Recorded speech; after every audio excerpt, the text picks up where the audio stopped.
जब वाणी शुद्ध होती है तभी सिद्ध होती है।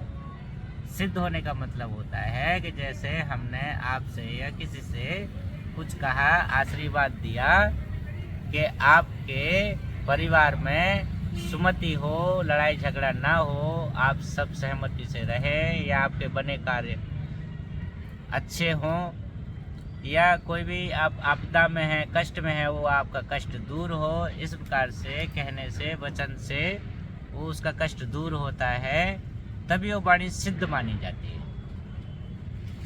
और वाणी को सिद्ध करने से पहले उसको शुद्ध करना बहुत जरूरी होता है। खाएगा अन्न वैसा बनेगा मन, और जैसा पिएगा पानी वैसी बोलेगा वाणी। तो ये है। तो पानी से क्या मतलब है, कैसा पानी पिया है? पानी पीने का मतलब होता है कि जैसे जूठा पानी, जैसे घर में बच्चे लोग जूठा पानी, या किसी का जूठा पात्र, जैसे अब जैसे मेरे पास गिलास रखा हुआ है, शुद्ध धुला मंजा रखा है, अभी मैं इसमें से किसी दूसरे पात्र में पानी लेकर के पीता हूँ तो ये पात्र शुद्ध रहेगा। अगर इसी से मैं पानी पीऊँगा तो ये पात्र अशुद्ध हो जाएगा, वो जूठा हो जाएगा। उसको मांजने से सही नहीं होगा? मांजने से तो सही होता है, पर उसको वही तो शुद्ध करना है, उसी का मतलब है शुद्ध करना। इसको मांजा नहीं जाएगा तो ये शुद्ध नहीं होगा। बाबा जी, इसलिए जो साधु संत होते हैं अपना खाली गिलास साथ लेके चलते हैं। साथ में लेके चलते हैं इसलिए कि जैसे कि हमारा जूठा किसी को पहुंच ना जाए। अगर हमारा जूठा किसी के मुख में पहुंच गया तो हमारी तपस्या क्षीण होती है। तपस्या क्षीण होने का मतलब है कि कम होती है, घटती है। इसलिए हमारा जूठा हमारे शिष्य के सिवाय हम किसी को नहीं देते हैं। इसीलिए महात्मा अपनी थाली, गिलास या लोटा या अपने वस्त्र अलग ही रखते हैं। अपना वस्त्र किसी को पहनाते नहीं हैं, और जो किसी को पहनाना है तो उसको नया वस्त्र देते हैं। इसी प्रकार से जूठा भोजन किसी को देते नहीं है। बाबा जी, कोई कोई तो इतने सचेत होते हैं कि उनके वस्त्र भी कोई छू ना ले, उनको भी कोई छू ना ले, इस तरीके से क्या होता है? इसका मतलब ये होता है कि देखो, जब कोई किसी महात्मा के यहाँ जाता है तो महात्मा को भगवान की तरह मानता है। भगवान की तरह मान करके 10 इंद्रियों से ये वो नमन करता है। जब वो नमन करता है तो महात्मा की तपस्या उसके तरफ चली जाती है। इसके लिए महात्मा पैर नहीं छूने देते हैं। वस्त्र भी इसलिए नहीं छूने देते हैं कि जैसे अभी यहाँ आसन है, ठीक, अभी यहाँ पे साधु संत आएंगे, जो भी बैठेंगे मेरे इस आसन पे, दिखाओ एक बार यहाँ पे, मतलब कोई भी साधु संत आएंगे बैठेंगे तो उनके चरणों की रज यहाँ पे लगेगी। और इसी में आप या कोई सेवक या कोई भी बालक आकर के इसी आसन पे आता है और उसके पैर की धूल लगती है, तो वो पैर की धूल जिस भी महात्मा को लगेगी तो उसके पुण्य क्षीण होंगे। आपने अंतर इतना बड़ा बता दिया कि उनके पैरों की रज और हमारे पैरों की धूल यहाँ से ही हो तो जो भी बालक है, जो भी सेवक है, जो भी शिष्य है, तो वो धूल महात्मा के शरीर से लगने से उसके पुण्य क्षीण हो जाएंगे। तो महात्मा के चरण की रज ही होती है, धूल धूल होती है। पर धूल आई कहाँ से? वो धूल में से ही रज आई है ना, वो रज भी कहाँ चाहिए। पर उसमें अंतर ये है कि वो महात्मा के पैरों की लगी हुई है, और वो सेवक यानी कि गृहस्थ, एक विवाहित मनुष्य, यानी कि कुछ भी कहो, व्रत जो है भगवान का दर्जा दिया गया है। कोई भी साधु सन्यासी, कोई भी संत है, उसको भगवान का ही दर्जा दिया जाता है। क्योंकि भगवान के तरफ अग्रसित करने के लिए साधु संत ब्राह्मण ही हैं जो भगवान के तरफ मार्गदर्शन कराते हैं। क्यों? भक्त भगवान के बिना नहीं, भगवान भक्त के बिना नहीं है।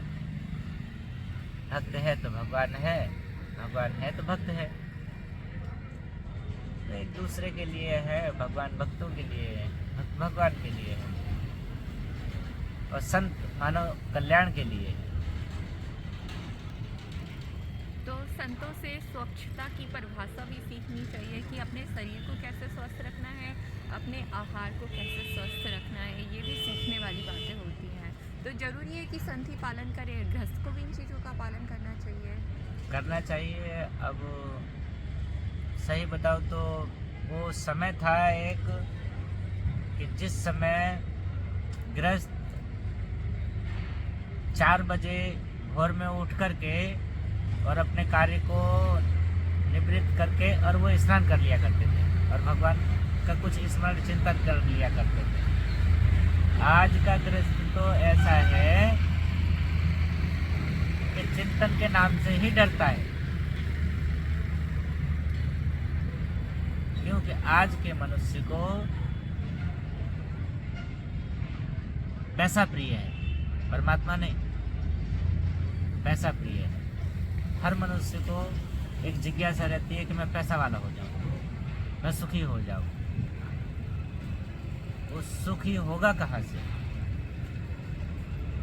पैसा तो मिल जाएगा, परमात्मा नहीं मिलेगा तो वो तो परमात्मा सुखी नहीं। है। तो वो तो सुखी है, उसको तो पैसे ही चाहिए था।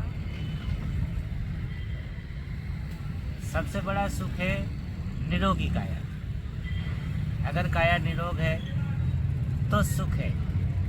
करोड़ों नहीं, अरबों नहीं, खरबों रुपया है और रात को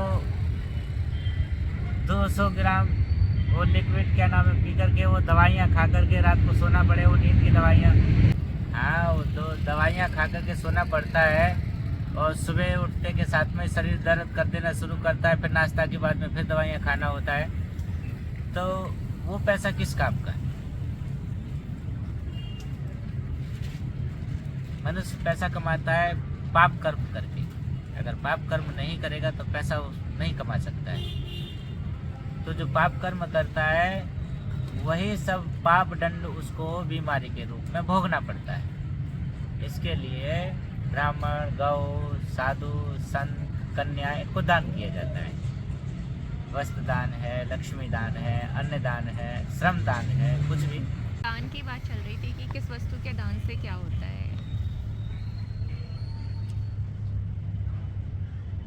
दान की बात तो ऐसी है कि जैसे अन्न दान, वस्त्र दान, लक्ष्मी दान या श्रम दान, ये 4 प्रकार से दान है। तो दान सेवा से भी किया जा सकता, शरीर से। नहीं, आप कहते कि पहले तो थी कि पैसे का हिसाब तो था ही नहीं, वस्तु आती थी। हाँ वही तो, वस्तु थे, पैसा नहीं था। तो उस समय वस्तु का ही दान किया जाता था। तो उस समय वस्तु नहीं थी पर धातु थी, जैसे सोना है, चांदी है, तांबा है, पीतल है, लोहा है। तो जिस प्रकार की पीड़ा होती है जिस ग्रह की, उसी हिसाब से ब्राह्मण उनसे दान लिया करते थे। और आज के समय में तो बिजनेस चल गया है, मतलब एक प्रकार का व्यापार। तो दानेदाता ये नहीं देखता है कि देना कहाँ है, वो जहाँ जिसको जरूरत नहीं है उसको वहाँ जबरदस्ती देने जाता है दानेदाता, लाखों रुपया देता है। अब जिसके पास में कुछ भी नहीं है, 0/0 है, उसको वो दान देने नहीं जाता है। अगर वहाँ खड़ा भी हो गया तो वो ये देखेगा 5 रुपया है छुट्टा जेब में, यहाँ दान दो। तो देखने के लिए वो 10 रुपया 5 रुपया देखेगा, और जहाँ नहीं देना चाहिए वहाँ वो लाखों रुपया दे करके दान में आता है, जहाँ उसकी जरूरत ही नहीं। तो पात्र देखना चाहिए, किस पात्र को दान दिया जाए। दान देने का मतलब होता है कि पुण्य की प्राप्ति करना, और पुण्य प्राप्त वहाँ से होता है जब हम किसी की आत्मा को सुख देते हैं किसी प्रकार से। बाबा जी, इसमें मेरे 2 डाउट है कि दान से तो नया पुण्य मिलेगा, लेकिन जो पाप हैं वो तो क्षय नहीं होंगे ना दान करने से। पाप क्षय होते हैं, हम बता रहे हैं आपको। जिस प्रकार से अगर मृत्यु आती है तो उस जगह दंड मिलता है। जैसे अब वो अकाल मृत्यु योग है, वो किसी के या मेरे ही जीवन में जैसे अकाल मृत्यु ही हो गए है, तो पुण्य के प्रताप से मेरी जान नहीं जाएगी, पर अंग भंग कुछ भी हानि हो सकती है।